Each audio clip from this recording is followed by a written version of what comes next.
Hi friends, எல்லோரும் எப்படி இருக்கீங்க? நம்ம இன்றைக்கி ராணி அடுப்பாங்கரையில் என்ன பார்க்க போகிறோன்னா, ரவா லட்டு தான் பார்க்க போகிறோம். இந்த ரெசிபியை பார்க்குறதுக்கு முன்னாடி சேனலை சப்ஸ்கிரைப் பண்ணாதவங்க சப்ஸ்கிரைப் பண்ணிக்கோங்க.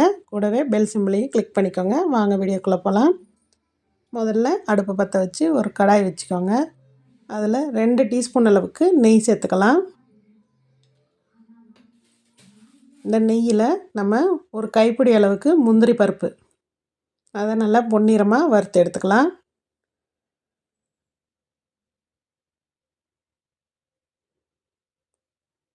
பொன்னிறமாக வறுத்து எடுத்தாச்சு. இப்போ இந்த ஸ்டேஜில் நம்ம ஒரு கைப்பிடி அளவுக்கு முந்திரி திராட்சை எடுத்துக்கலாம். அதையும் நல்லா பொன்னிறமாக வறுத்து எடுத்துக்கலாம். இந்த அளவுக்கு வறுத்து எடுத்துக்கோங்க. இது ஒரு பிளேட்டுக்கு மாற்றிக்கலாம். அடுத்ததாக நம்ம அந்த நெய்யிலேயே நம்ம 2 கப் அளவுக்கு ரவை எடுத்திருக்கேன். நான் ரொம்ப பொடிசான ரவை தான் எடுத்திருக்கேன். அதையும் போட்டு நல்லா பொன்னிறமாக வறுத்து எடுத்துக்கலாம். பச்சை வாசனை போகிற அளவுக்கு நம்ம ரவையை வறுத்து எடுத்துக்கணும்.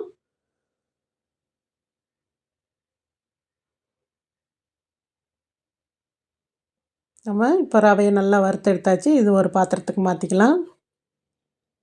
ஒரு மிக்ஸி ஜார் எடுத்துக்கிட்டு அதில் 1.5 கப் அளவுக்கு சர்க்கரை எடுத்துக்கோங்க. கூடவே ஒரு 5-6 ஏலக்காய் சேர்த்துக்கோங்க வாசனைக்கு. இப்போ இதை நம்ம ஃபைன் பவுடராக அரைச்சி எடுத்துக்கலாம். இப்போ ஒரு பவுல் எடுத்துக்கிட்டு நம்ம வறுத்த ரவையை சூட்டோடையே சேர்த்துக்கிறோம். அதோடையே நான் இப்போ அரைச்ச சுகர் பவுடரையும் சேர்த்துக்கலாம். சுகரை நீங்கள் அரைக்காமல் கூட சேர்த்துக்கலாம்.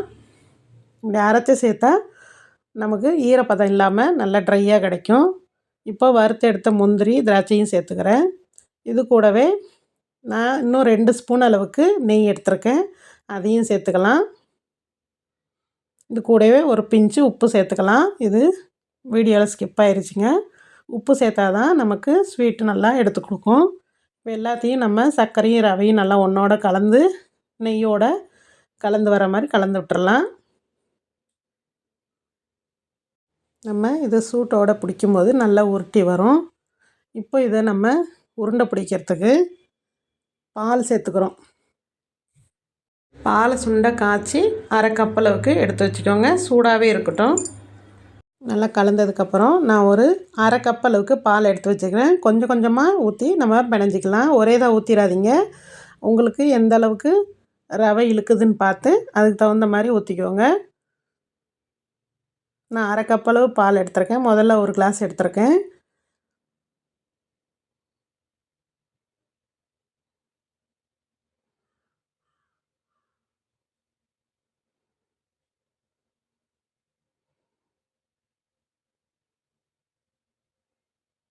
பாருங்கள், இன்னுமே பத்தாமல் இருக்குது. நான் இன்னும் கொஞ்சம் பால் எடுத்து ஊற்றிக்கிறேன்.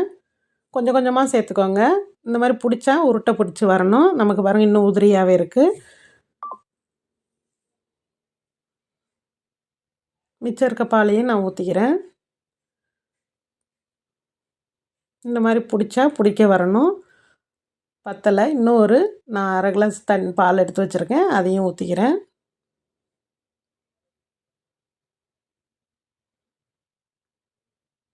மொத்தமாக நமக்கு 1/2 கப் பால் தேவைப்படும். இப்போது நல்லா பிணைஞ்சி வருது பாருங்கள். நல்லா ஈரமாக வந்திருக்கு. அப்போ தான் நமக்கு உருண்டை பிடிக்க முடியும். ஈரமாக இருக்கேன்னு பயப்படாதீங்க. நம்ம உருட்டி பிடிச்சி வச்சோம்னா அது ட்ரை ஆகிடும். இதோட ஒரு 1/2 கப்பு தேங்காய் வறுத்து எடுத்து நம்ம இதில் சேர்த்து செஞ்சால் இன்னும் டேஸ்ட்டாக இருக்குங்க. ஆனால் தேங்காய் போட்டால் ரொம்ப நாள் ஸ்டோர் பண்ண முடியாது. ஒரு மாதிரி ஸ்மெல் வந்துடும். அதனால் நான் தேங்காய் போடாமல் இன்றைக்கி செஞ்சு காமிச்சிருக்கேன். இப்போது இந்த மாதிரி உருட்டி எடுத்துக்கிட்டு கார்னிஷ்கோசரம் நம்ம அந்த முந்திரி பருப்பையும் ஒரு திராட்சையும் சேர்த்து பிடிச்சிக்கலாம்.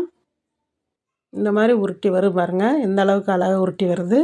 இப்போ அந்த முந்திரியும் திராட்சையும் நம்ம கார்னிஷ்க்கு வச்சு உருட்டிக்கலாம். இந்த மாதிரி எல்லா மாவையும் நம்ம உருட்டி எடுத்துக்கலாம். எல்லா ரவையையும் பாருங்கள். அருமையான ரவா லட்டு ரெடி ஆயிடுச்சு. இந்த ரெசிபி உங்களுக்கும் பிடிச்சிருந்துச்சுன்னா நீங்களும் ட்ரை பண்ணி பார்த்துட்டு எப்படி வந்துச்சுன்னு எனக்கு கமெண்ட் பண்ணுங்கள், லைக் பண்ணுங்கள், ஷேர் பண்ணுங்கள். மறக்காமல் ராணி அடுப்பாங்கரைக்கு சப்ஸ்கிரைப் பண்ணுங்கள். தேங்க்ஸ் ஃபார் வாட்சிங்.